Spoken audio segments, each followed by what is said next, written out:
આજની ધર્મકથા. પ્રણામ. 64 પ્રકારી પૂજા, એમાંથી જ્ઞાનાવર્ણીય કર્મ, એ કર્મને લગતી કથાઓ,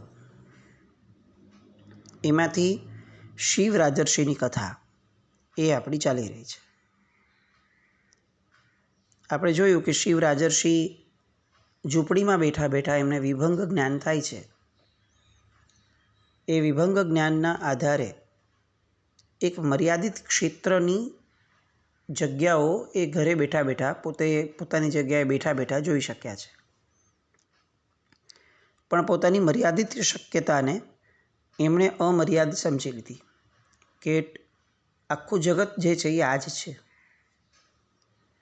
વાત ફેલાવા લાગી, લોકો એમના દર્શનાર્થે આવવા લાગ્યા, ચર્ચાઓ થવા લાગી લોકોમાં.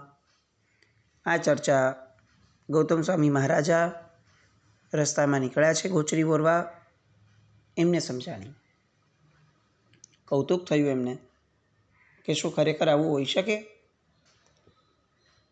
પોતે જ્ઞાનના ભંડાર છે, ગણધર ભગવાન છે, 14 પૂર્વની તો બરાબર છે, આખીને આખી દ્વાદશાંગીની રચના એ એમણે કરેલી છે. આ વિનય જુઓ, આપણને ખરેખર એમ થાય કે ગૌતમ સ્વામી લબ્ધિના ભંડાર છે. એ શબ્દ એ આપણે પુણ્યની તરફેણમાં છીએ ને એટલે બોલીએ છીએ. ખરેખર તો ગૌતમ સ્વામી મહારાજા વિનયના ભંડાર હતા, અને એમની પાસેથી માંગવા જેવું કંઈ પણ હોય તો વિનય હોવો જોઈએ. આપણી કલ્પના બહારનું આ કદ કહેવાય એમનું. કોઈકે પોતે જ રચના કરી હોય દ્વાદશાંગીની, એ દ્વાદશાંગીનો જ આ એક અંશ છે જે એમણે સાંભળ્યું કે ભાઈ આ પૃથ્વી તો આવી છે. એમની રચનાનો જ એક ભાગ છે આ. એ ધારે તો પોતે જ ખાલી વિચારવા બેસે કે ભાઈ અચ્છા આ બોલે છે પણ દ્વાદશાંગીની રચનામાં તો આ જ છે. આ પેલી પોસિબિલિટી બહુ સામાન્ય રીતે એ કરેક્ટ કરી શકે. સેકન્ડ પોસિબિલિટી, પોતે 3 જ્ઞાનના ધણી છે એટલે પોતાના શ્રુત જ્ઞાન, બીજું જ્ઞાન જવા દઈએ, પોતાના શ્રુત જ્ઞાનના આધારે જ એ આગળ વધી શક્યા હોત. પણ એ પણ એ ન વધ્યા, એમણે વિચારણા જ ન કરી. અને આ બધાથી આગળ વધી અને એમણે સીધા ભગવાન પાસે જઈને પ્રશ્ન કર્યો કે ભગવાન, આ શિવ રાજર્ષિ જે આવું કહે છે, જણાવે છે લોકો એની માટે, શું એ સત્ય છે? પૃથ્વી આટલી જ છે? એકવાર આપણી સેલ્ફને આપણે ગૌતમ સ્વામી મહારાજની જગ્યાએ મૂકીને જોઈએ. જે વસ્તુની આપણને ખબર હોય એનો ફક્ત વિચાર કરવાનો હોય, અને આપણે વિચાર જ ન કરીએ અને આપણે વડીલને જઈને પૂછીએ, આપણે ક્યારેય આપણી સેલ્ફને આવી વિચારી શકશું? આપણું વડીલ અથવા આપણે જેને આપતા પુરુષ માન્યું છે એ વ્યક્તિ હાજર હોય ત્યાં સુધી આપણે એક પણ વસ્તુનો વિચાર પણ નહીં કરવાનો. પ્રશ્ન થાય તો એમને જઈને પૂછી લેવાનો, તકલીફ થાય તો એમને જઈને કહી દેવાની, કંઈ પણ થાય તો ફક્ત એ અને એ જ. આવું સમર્પણ આપણે જીવનમાં ક્યારેય કલ્પી શકીએ? વિનય કેટલો છે, સમર્પણ છે જ, સાથે વિનય જુઓ કે જ્યાં સુધી મારા ભગવાન હાજર હોય ત્યાં સુધી મારે મારા મગજનો ઉપયોગ નહીં કરવો જોઈએ, મારે વિચારણા પણ નહીં કરવી જોઈએ. કેવી નાની નાની વાતો એ લઈને ગયા છે ભગવાન પાસે. આપણને આશ્ચર્ય થાય કે આ વાત કેમ ભગવાનને પૂછવા જેવી હતી. આમ આપણે જેવા કેટલાક વ્યક્તિઓને એમ થાય કે આવું તો ભગવાનને પૂછીને ભગવાનની આશા ના કરીએ છીએ, ભગવાનનો ટાઈમ વેસ્ટ કરીએ છીએ. પણ એમને એમાંનું કંઈ ન લાગે. એમની માટે મારા ભગવાન એ મારા જીવનનું સર્વસ્વ છે. આ જેમ વિનય ગુણ છે, એમ આ જ્ઞાનાવર્ણીય કર્મનો ક્ષયોપશમ પણ છે. એમનું જ્ઞાન મોહનીય કર્મથી મુક્ત હતું એટલે એમને આ રીતનો વિનય પ્રગટ્યો. આપણું જ્ઞાન જેટલે અંશે મોહનીય કર્મથી મુક્ત થશે એટલે અંશે આપણામાં પણ ગુણો પ્રગટશે વિનય જેવા. કયું મોહનીય કર્મ? તો કે અહંકાર. એમની વિદ્વત્તા અહંકાર રહિતપણી હતી. અને આપણી વિદ્વત્તા તો જવા દઈએ, આપણું સામાન્ય ઇન્ફોર્મેશન, માહિતી એ પણ અહંકાર સહિતની છે. કેટલીક વાર તો આપણી પરિસ્થિતિ એ હોય કે આપણને જે નથી આવડતું ને એનોય આપણને અહંકાર હોય. જ્ઞાનાવર્ણીય કર્મ જેની વાત આપણે અત્યારે કરી રહ્યા છીએ એ જીવનમાં એટલા માટે મહત્ત્વનો છે કે જ્ઞાનાવર્ણીય કર્મ દ્વારા જ કેવળ જ્ઞાનની શરૂઆત થાય છે. એ ફક્ત શ્રુત જ્ઞાન મેળવવું હોય કે સ્કૂલ કોલેજનું ન આવડતું હોય અથવા મેમરી બહુ પાવરફુલ ન હોય ત્યારે જ આપણે જ્ઞાનાવર્ણીય કર્મનો ઉદય છે એવું સમજી લઈએ, એ બહુ નબળી વાત છે. મૂળ મુદ્દો આ છે, મારામાં વિનય નથી, મારું જ્ઞાનાવર્ણીય કર્મ છે. મારામાં સમજણ શક્તિ નથી, મારું જ્ઞાનાવર્ણીય કર્મ છે. મને જે સમયે જે કરવા જેવું હોય એ સૂઝતું નથી, મારું જ્ઞાનાવર્ણીય કર્મ છે. મારામાં ઉચિત વર્તન એનો બોધ નથી, મારું જ્ઞાનાવર્ણીય કર્મ છે. મને મારા મોક્ષ માટે શું આવશ્યક છે એ વિચારણા કરવા માટેની ઈચ્છા નથી થતી, એ જ્ઞાનાવર્ણીય કર્મ છે. કોઈ પણ પ્રસંગ જોઉં છું, સાંભળું છું, પ્રવચનો સાંભળું છું, પણ મને ચિંતન મનન કરવાનું મન થતું નથી, મારું જ્ઞાનાવર્ણીય કર્મ છે. આ હદ સુધી જ્ઞાનાવર્ણીય કર્મ આપણને નડે છે અને આપણે એને એટલું લાઇટલી લઈએ છીએ કે આપણી દૃષ્ટિએ જ્ઞાનાવર્ણીય કર્મનો ઉદય એટલે શું? તો કે ભણવામાં માર્ક્સ સારા ન આવે તે, ગાથા ગોખીએ અને છતાંય ગાથા ન યાદ આવે તે. કેટલીક આપણી બુદ્ધિની ક્ષમતાઓને આપણે વધારવા જેવી છે. બહુ છીછરા વિચારણાવાળા જે આપણે છીએ એનાથી થોડું આગળ વધવા જેવું છે. મૂળ કથાઓ પર આવીએ. શિવ રાજર્ષિ એની આ વાત સાંભળી અને ભગવાનને પૂછવા ગયા. ગૌતમ સ્વામી મહારાજાએ પૂછ્યું, ભંતે, પૃથ્વીના સ્વરૂપનું સત્ય શું છે? શું આ શિવ રાજર્ષિનું કથન વ્યાજબી છે? અને પ્રભુ પોતાની મેઘ સમી ગંભીર વાણીમાં જવાબ આપે છે કે ના ગૌતમ, સત્ય એ છે કે આ તિર્ષાલોક અસંખ્યાત દ્વીપ અને સમુદ્રનો બનેલો છે. તિર્ષાલોકના મધ્યની અંદરમાં જંબુદ્વીપ છે, એને ફરતે વલયના આકારે લવણ સમુદ્ર છે, અને એની પછી એક દ્વીપ અને પછી એક સમુદ્ર, આ રીતની આખી સંરચના છેક અંતિમ સ્વયંભૂ રમણ સમુદ્ર સુધી આપણને વર્તાય એ રીતે અસંખ્યાતની સંખ્યામાં છે. અને એટલું જ નહીં, આની સંખ્યા, આનો રેશિયો શું? તો કે દરેક દ્વીપ એના પછી આવતો દ્વીપ એ બીજાથી પહેલાંથી બમણો છે. એટલે એકથી બીજો બમણો, એનાથી બીજો બમણો, એ રીતની માપની ધારા છે. ગૌતમ સ્વામી મહારાજ પૂછે છે કે જો આવું જ છે તો પછી આ શિવ રાજર્ષિ કેમ 7 દ્વીપ અને 7 સમુદ્ર કહે છે? એટલે પ્રભુ કહે છે કે એને વિભંગ જ્ઞાન થયું છે. એનું જ્ઞાન એ સમ્યક જ્ઞાન નથી, એટલે એના દ્વારા થતું જગતનું દર્શન એ ઘણું અધૂરું છે અને વાસ્તવિકતાથી વિહીન છે. ભગવાનનું આ કથન ફરતું ફરતું શિવ રાજર્ષિ પાસે પહોંચ્યું. રાજર્ષિ આમ સરળ સ્વભાવના હતા. એમને વિભંગ જ્ઞાન થયું હતું કારણ કે એ જે માન્યતાના હતા, જે મતની માન્યતામાં હતા, એ મતની માન્યતાની એક મર્યાદા હતી. પણ જેવા સમાચાર મળ્યા કે 3 જ્ઞાનના ધણી, 3 લોકનું સર્વસ્વ જે જાણે છે તેવા સર્વજ્ઞ એવા વર્ધમાન સ્વામી ભગવાન, એમના દ્વારા મારી માટે આવી વાત ઉચ્ચારાઈ છે, એટલે તરત જ એ પ્રભુ પાસે ગયા. કદાગ્રહ નહોતો એમનામાં કે હું હવે કેમ જાઉં, મને ઓલરેડી આટલું જ્ઞાન છે, વાત પૂરી થઈ ગઈ, વધારેના જ્ઞાનની મારે શું ચિંતા કરવી. ગોશાળા જેવી ઉચ્છૃંખલતા પણ નહોતી કે ભગવાન ખોટા છે, હું જ સાચો છું. આવું કંઈ નહોતું, કારણ કે એમનું જેટલું પણ જ્ઞાન હતું એ જ્ઞાન નિર્મળ જ્ઞાન હતું. અને એટલે એમણે ત્યાં જઈને પ્રભુની સાથે સમજવા માટેની વિચારણા કરી. પ્રભુ પાસે ગયા.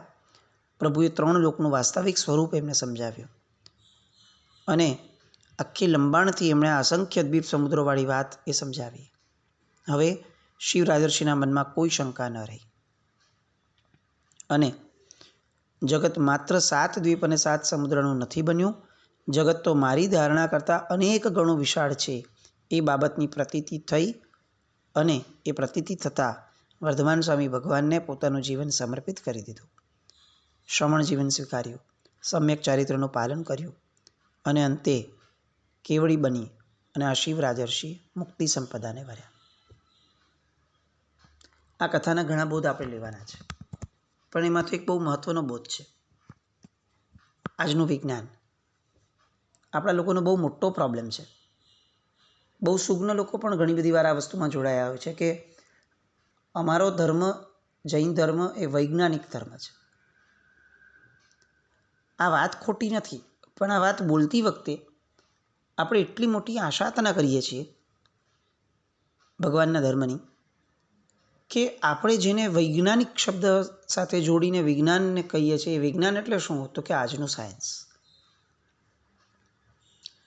3 લોકનું જ્ઞાન, 3 કાળનું જ્ઞાન જેમને છે એવો ધર્મ, એવા સર્વજ્ઞો, એની વાતો, એને સાબિત આપણે કેવી રીતે કરીએ છીએ?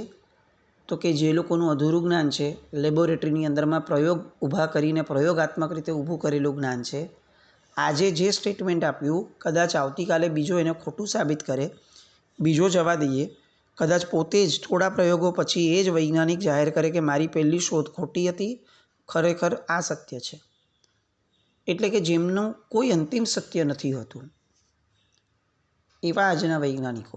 આપણે એમને ક્રિટિસિઝમના મૂડ ઉપર નથી જ, પણ આપણો મૂળ મુદ્દો આ છે કે અંતિમ સત્ય નથી હોતું, પ્રયોગાત્મક સત્ય છે.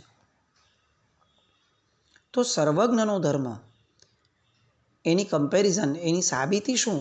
તો કે પ્રયોગાત્મક ધર્મ એ લોકોએ જે પ્રયોગ કરીને સાબિત કર્યું છે એને આધારે આપણે જણાવીએ કે જો અમારામાં પણ આ છે.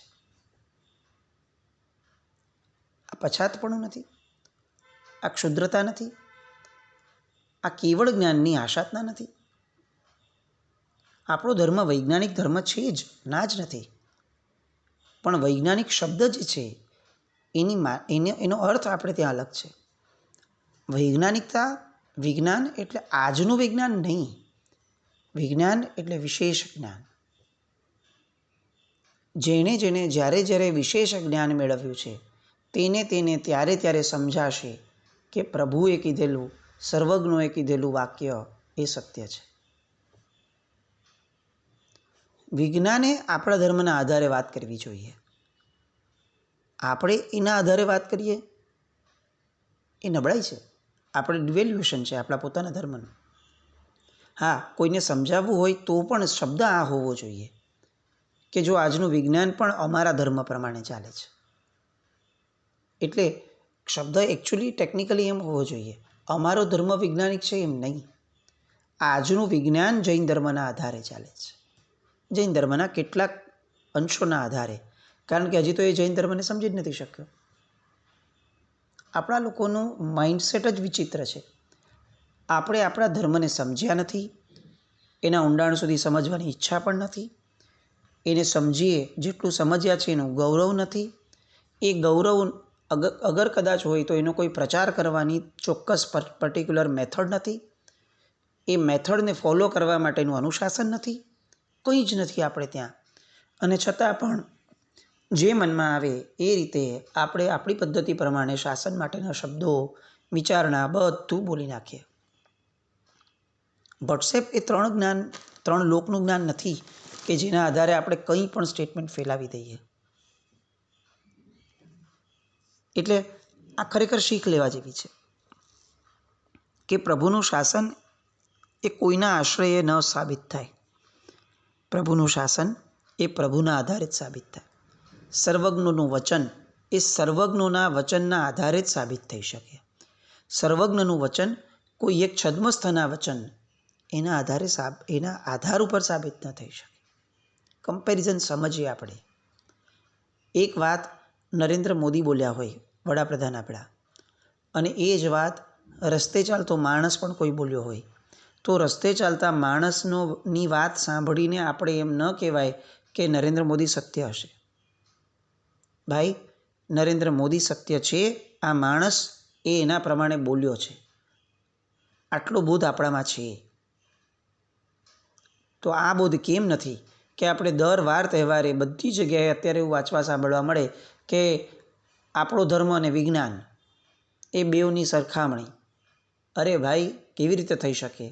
3 કાળનું જ્ઞાન છે, ત્રિકાળ જ્ઞાન, કેવળ જ્ઞાન. અને આ તો આજનું જ્ઞાન છે, આવતીકાલે બદલાઈ જશે. એના આધાર પર જે વાત કરવી હોય તો પણ મહત્તા કોની, સુપ્રીમ મહત્તા કોની, એ આપણા મનમાં, આપણા વર્તનમાં, આપણા શબ્દોમાં દેખાવું જોઈએ. એટલે આ એક વસ્તુ ખાસ આ દ્રષ્ટાંત પરથી આપણે સમજવા જેવી છે કે પૃથ્વી કેવી છે એની ચર્ચાઓ બહુ ચાલતી હોય. ગોળ છે, આના જેવી ગોળ, ઓલા જેવી ગોળ. આ 23 વર્ષ પહેલાં જે લોકો ભણ્યા હતા એ લોકોના સમયે પૃથ્વી થાળી જેવી ગોળ આવતી હતી. આજે જે લોકો ભણે છે, આજના સ્ટેટમેન્ટ વિજ્ઞાનના બદલાણા છે, હવે પૃથ્વી થાળી જેવી ગોળ નથી આવતી. હવે પૃથ્વીના ગોળાકારની માપદંડની ધારા એ લોકોની થોડી બદલાણી છે. પહેલાં ચંદ્ર ઉપર આપણે જઈ શકતા હતા. હવે અત્યારે ચંદ્ર ઉપર જવાની વાત આવે છે ત્યારે ચંદ્રની ઉપર એક યાન જ જઈ શકે છે, વ્યક્તિ હજી સુધી ગયો નથી. આવી કેટલી વાતો છેક એપોલો ગયું ત્યારથી આપણી વાતો ચાલે છે કે ચંદ્ર ઉપર માણસ જઈ શકતો હોય ને જો ચંદ્ર દેવલોક છે તો પછી આ ભગવાને જે કીધું કે જીવતા જીવત મનુષ્ય દેવલોકમાં ન જઈ શકે, આ વાત તો કેટલી ખોટી સાબિત થાય છે. પણ ભાઈ, ચંદ્ર ઉપર માણસ કોણ ગયું છે? અને એ જ્યાં ગયું છે એ ચંદ્ર જ ક્યાં છે?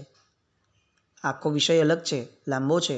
વી નેવર વેન્ટ ટુ મૂન આ નામની જે આખી પુસ્તિકા બહાર પડી છે એ બધામાં જવાની આપણી કોઈ તૈયારી નથી. આપણે ફક્ત વિજ્ઞાને જે કીધું એ માની લેવું છે.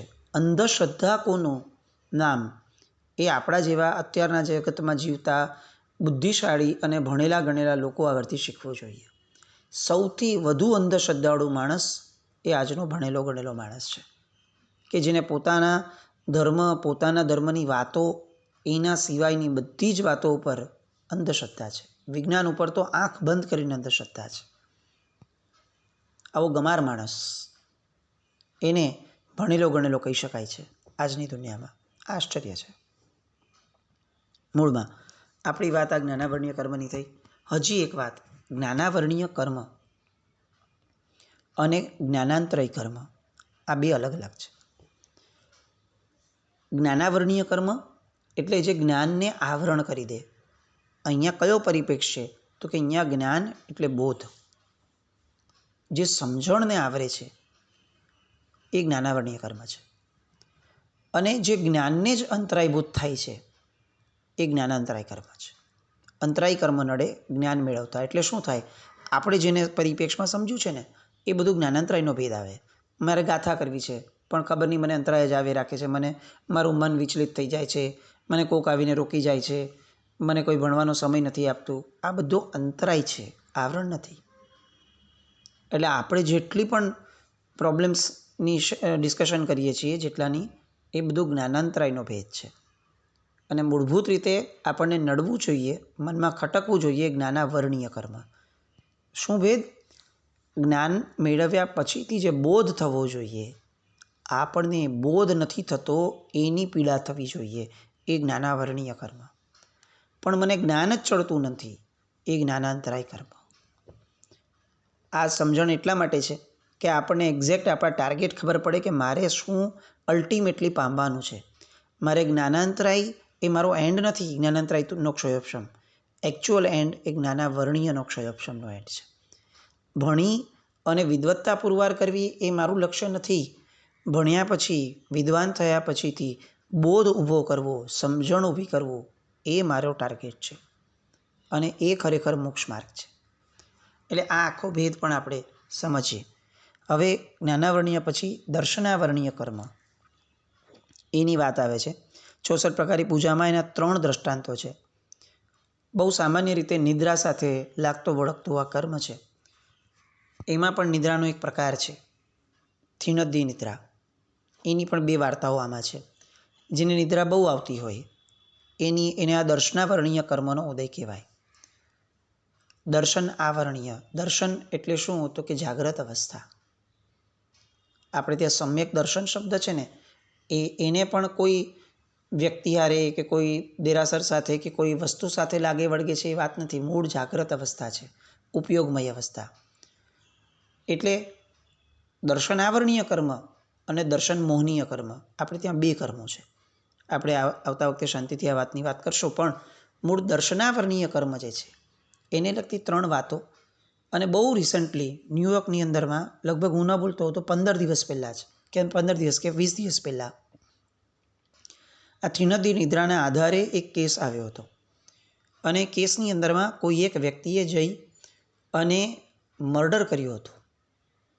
અને તેમ છતાં કોર્ટની અંદરમાં આવી સાબિતી એના દલીલે, એના વકીલે મૂકી હતી કે મારો અસીલ એ નિદ્રામાં જઈ અને કરી આવ્યો છે મર્ડર. આ પ્રકારની પણ આ નિદ્રા જગતમાં હોઈ શકે છે, એવા કેટલાક એક્ઝામ્પલ્સ એણે આપ્યા હતા. અને આપણને આશ્ચર્ય થાય કે એ કોર્ટે આ મર્ડરને સ્વીકાર્યું હતું કે આ નિદ્રાના આધારે થયેલું છે, અને એટલે એને એક ડૉક્ટર પાસે, સાયક્રેટિસ્ટ પાસે મૂકી અને આ નિદ્રાનો ઉપાય કરવા માટે મોકલ્યો હતો. એને મર્ડરર તરીકે સાબિત ન કર્યો. આ આધાર છે કે આપણે ત્યાંની જે વાતો છે એ વાતોને આપણે સમજતા નથી, પણ જગત આખું સમજવા તૈયાર છે. આપણા બાળકોને વિજ્ઞાન જ્યારે કહેશે ને ત્યારે આ સમજાશે કે આવી પ્રકારની નિદ્રા છે, પણ એને પુસ્તક લઈ અને ભણવાની ઈચ્છા નથી. એના મા બાપને પણ ઈચ્છા નથી. ઇનફેક્ટ સૌથી મોટો પ્રોબ્લેમ તો એ છે કે એના મા બાપને એમ થાય છે કે જગતનું બધું જ્ઞાન મેળવે, પણ મારે ત્યાંનું કર્મ વિજ્ઞાન એ ન મેળવે. આ આપણી દયનીય પરિસ્થિતિ છે. આ ત્રિનદી નિદ્રાના પ્રકારો અને એને લગતી 3 વાર્તાઓ જે શાસ્ત્રોમાં છે એ આવતા વખતે મળશું ત્યારે વાત કરશું. દર્શનાવરણીય કર્મ તરફ આપણે આગળ વધવાના. જીના આગળ કંઈ પણ બોલાય તો મિચ્છામિ દુક્કડમ. જૈનમ જયતિ શાસનમ.